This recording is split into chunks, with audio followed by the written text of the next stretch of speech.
Sucikan dan kuduskan hati ini untuk layak menghadap hadirat-Mu. Tubuh jiwa rohku kuserahkan padamu, ku menyembah-Mu. Tinggikan nama-Mu ya Tuhan, mulialah nama-Mu ya Tuhan. Tiada lain seperti Engkau ya Allahku, besar kuasa-Mu. Shalom saudara dikasih Tuhan. Kalau bulan April yang lalu kita merayakan Paskah, maka memasuki bulan Mei ini kita merayakan kenaikan Tuhan Yesus ke sorga. Alkitab katakan, Tuhan Yesus mati karena dosa-dosa kita. Dia dikuburkan, tetapi pada hari yang ketiga dia dibangkitkan. Saudara, setelah itu selama 40 hari Tuhan Yesus menampakkan diri kepada murid-muridnya. Supaya mereka percaya bahwa Tuhan Yesus benar-benar hidup. Karena ada dusta mahkamah agama yang pada waktu itu yang mengatakan bahwa Tuhan Yesus tidak bangkit. Tapi mayat Tuhan Yesus dicuri oleh murid-muridnya. Karena itu Tuhan Yesus selama 40 hari. Dia menampakkan diri berulang-ulang kepada murid-muridnya. Supaya murid-muridnya itu percaya. Dan semua orang percaya bahwa Yesus itu bangkit. Yesus itu hidup. Dan setelah 40 hari Tuhan Yesus naik ke sorga. Tuhan Yesus berkata dalam Yohanes 14 ayat 1 sampai dengan 3. Janganlah gelisah hatimu. Percayalah kepada Allah. Percayalah juga kepadaku.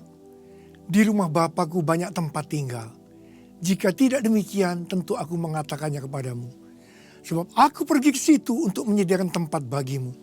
Dan apabila aku telah pergi ke situ dan telah menyediakan tempat bagimu, aku akan datang kembali dan membawa kamu ke tempatku, supaya di tempat di mana aku berada, kamu pun berada. Haleluya. Saya berdoa supaya saudara semua masuk surga. Tuhan Yesus berkata, akulah jalan, kebenaran dan hidup. Tidak ada seorang pun yang datang kepada Bapa kalau tidak melalui aku. Karena itu kalau kita mau masuk dalam surga, kita harus tanya kepada Tuhan Yesus syarat-syarat untuk masuk surga. Dan Tuhan Yesus berkata, yang pertama, Yohanes 3 ayat 16 berkata, kita harus percaya kepada Dia. Dan hal yang kedua, Yohanes 3 ayat 3 berkata, kita harus mengalami kelahiran baru. Dan yang ketiga, Lukas 13 ayat 23 dan 24 berkata, dan ada seseorang yang berkata kepadanya, Tuhan, sedikit sajakah orang yang diselamatkan? Jawab Yesus kepada orang-orang di situ, berjuanglah untuk masuk melalui pintu yang sesak itu. Sebab aku berkata kepadamu, banyak orang akan berusaha untuk masuk, tetapi tidak akan dapat. Saudara, untuk masuk surga itu tidak gampang. Dikatakan di sini, saudara harus berjuang. Saudara harus mengerjakan keselamatanmu dengan takut dan gentar. Dan hal yang keempat, Markus 10 ayat 23 berkata, kita tidak boleh terikat kepada harta atau uang kalau kita mau masuk surga. Dan yang kelima, Matius 7 ayat 21 dan 23 berkata, kalau kita mau masuk surga, kita harus melakukan kehendak Bapa. Dan yang keenam, Matius 18 ayat 23, kita harus menjadi seperti anak kecil. Kisah Rasul 14 ayat 22, kita untuk masuk dalam kerajaan surga banyak mengalami aniaya. Dan yang kedelapan, Lukas 9 ayat 62 berkata, kalau sudah siap membajak, tetapi menoleh ke belakang, tidak layak untuk masuk ke dalam kerajaan Allah. Saudara, kalau kita sudah siap untuk membajak, kita siap untuk melakukan apa yang Tuhan kehendaki, tetapi kita masih hidup dengan cara hidup yang lama, dikatakan tidak layak untuk masuk dalam kerajaan Allah.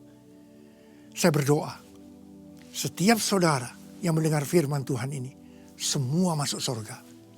Dan saudara selama di bumi ini, diberkati berlimpah-limpah. Saya akan berdoa buat saudara. Angkat tangan saudara. Oh Bapa, hamba-Mu berdoa.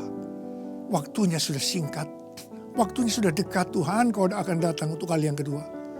Hamba berdoa buat anak-anak-Mu. Hamba berdoa buat semua mereka masuk sorga Tuhan. Masuk sorga ya Tuhan. Dan selama masih di dunia ini, mereka diberkati berlimpah-limpah. Bapa, Engkau menyembuhkan yang sakit. Engkau membebaskan yang terikat. Engkau menghibur yang susah. Engkau menguatkan yang lemah. Engkau memberikan pengharapan-pengharapan yang baru buat mereka. Terima kasih Bapa. Dalam nama Yesus kami berdoa. Haleluya.